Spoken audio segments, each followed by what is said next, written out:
Kalau kemudian pada masa pembebasan bersyarat ini Habib Rizik kembali melakukan tindakan pidana dan atau melakukan perbuatan yang meresahkan masyarakat, maka demi hukum Habib juga harus ditangkap kembali. Sebagaimana pada saat sebelumnya Habib Bahar bin Smith juga baru saja keluar dari penjara ditangkap kembali.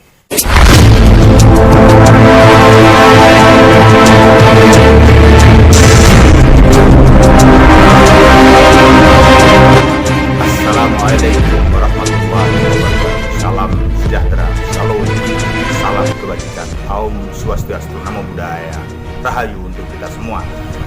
Habib Muhammad Rizik Syihab atau dikenal dengan Habib Rizik, Imam Besar Front Pembela Islam, hari ini dibebaskan secara bersyarat dari penjara setelah beliau menjalankan hukuman selama 26 bulan. Sebagaimana kita tahu, Muhammad Rizik Syihab atau Habib Rizik ditahan sejak tanggal 20 Desember tahun 2020 karena melakukan 3 pelanggaran. Pertama adalah terkait kerumunan di Petamburan, yang kedua kerumunan di Megamendung, dan yang ketiga terkait dengan berita bohong mengenai hasil tes swab.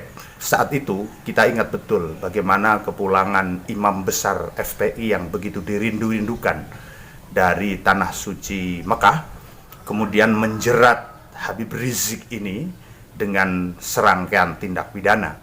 Karena pada saat itu memang ada aturan pemberlakuan pembatasan kegiatan masyarakat atau PPKM, di mana ada larangan untuk membuat kegiatan yang menyebabkan kerumunan besar. Tetapi aturan itu sama sekali tidak diindahkan oleh Habib Rizik, seorang imam besar Front Pembela Islam.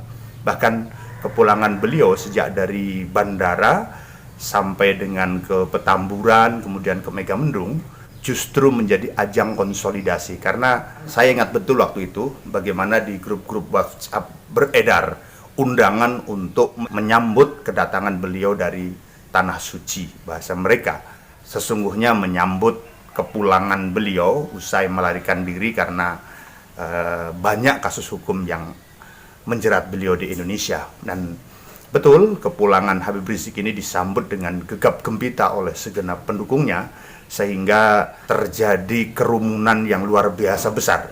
Sejak beliau sampai di bandara, kemudian kumpul di Petamburan, bahkan Anies Baswedan, Gubernur DKI, yang semestinya dia adalah pihak yang paling bertanggung jawab untuk menegakkan aturan hukum di wilayah hukumnya, juga ikut latah hadir di kediaman Habib Rizik di Petamburan.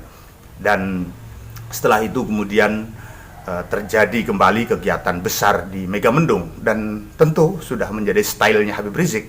Sesampainya di Megamendung, justru itu tidak digunakan untuk menenangkan pendukungnya, menenangkan masanya, tetapi digunakan untuk melakukan provokasi melawan pemerintah.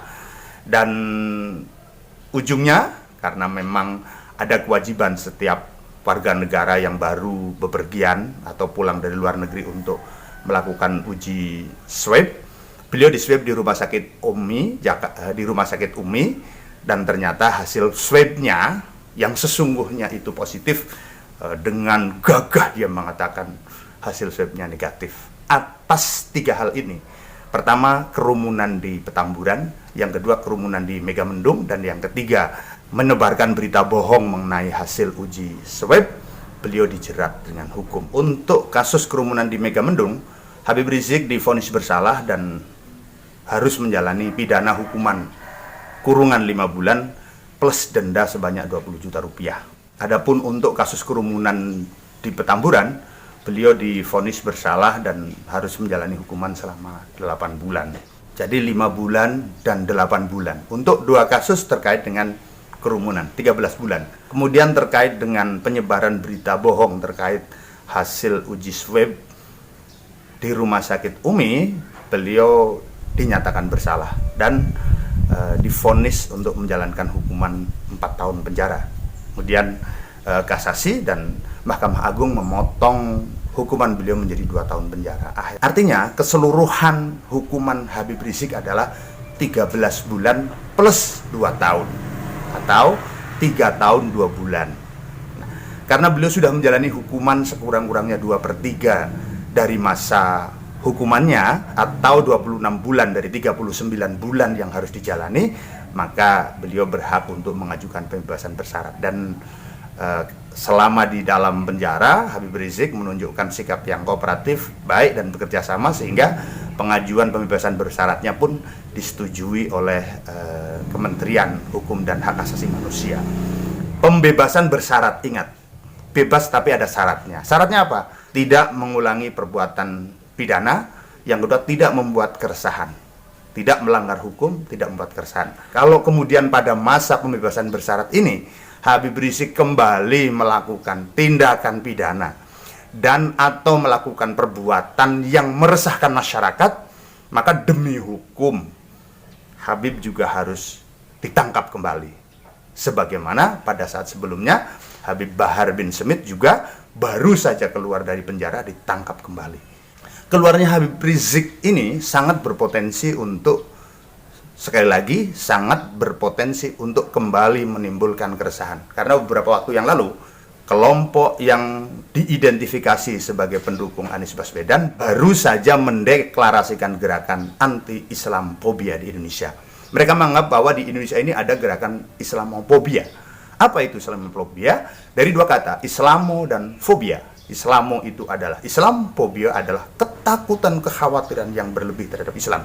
Seolah-olah semua yang dilakukan oleh pemerintah untuk menegakkan hukum ini adalah bagian dari yang mereka sebut tindakan yang tidak beralasan, yang dibuat-buat untuk memusuhi Islam.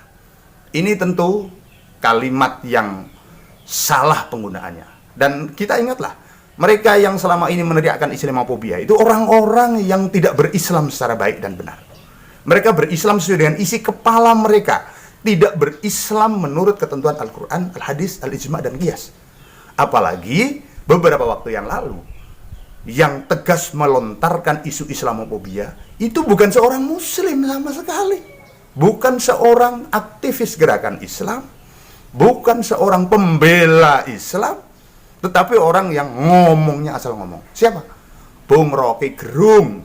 Beliau menyampaikan bahwa aksi dukungan Anies Baswedan yang di dalamnya terdapat bendera Hizbut Tahrir Indonesia, atribut khilafah, itu adalah aksi yang dilakukan oleh kelompok tertentu yang mengarah pada Islamofobia.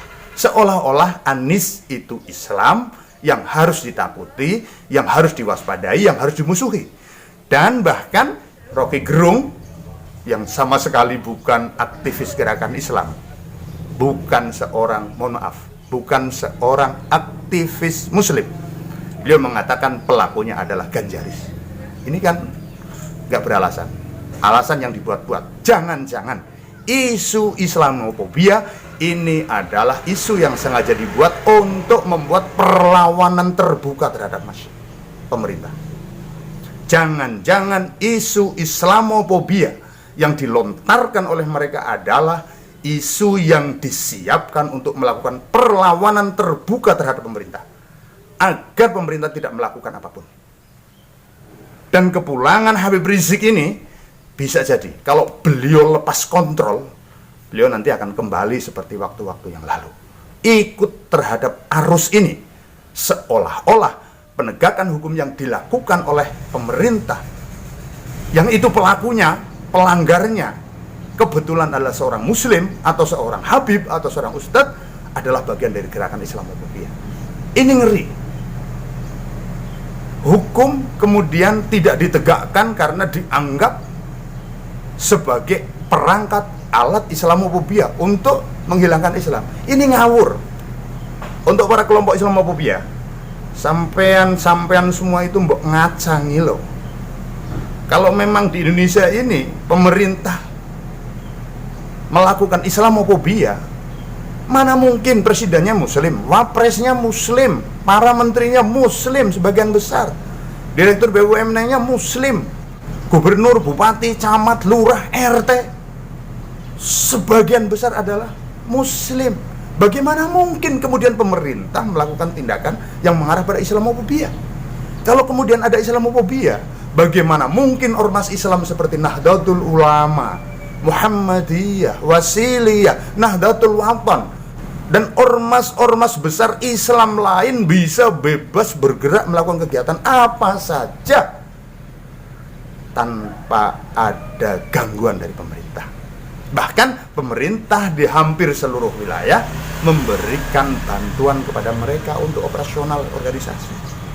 Jadi bukan Islamofobia, drone, bukan. Tapi terorismofobia. Ya. Radikalismofobia. Iya.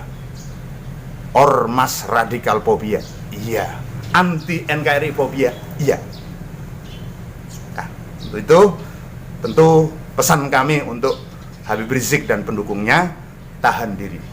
Di masa pembebasan bersyarat ini jangan terlalu lepas kendali seperti sebelumnya, sehingga nanti ditangkap kembali oleh aparat hukum.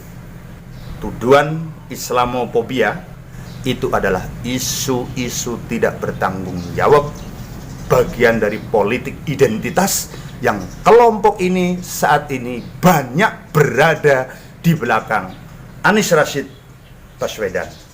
Untuk NKRI harga mati, untuk NKRI harga mati, mari jaga kebersamaan, persatuan, kesatuan untuk NKRI harga mati. Terima kasih. Wassalamualaikum warahmatullahi wabarakatuh.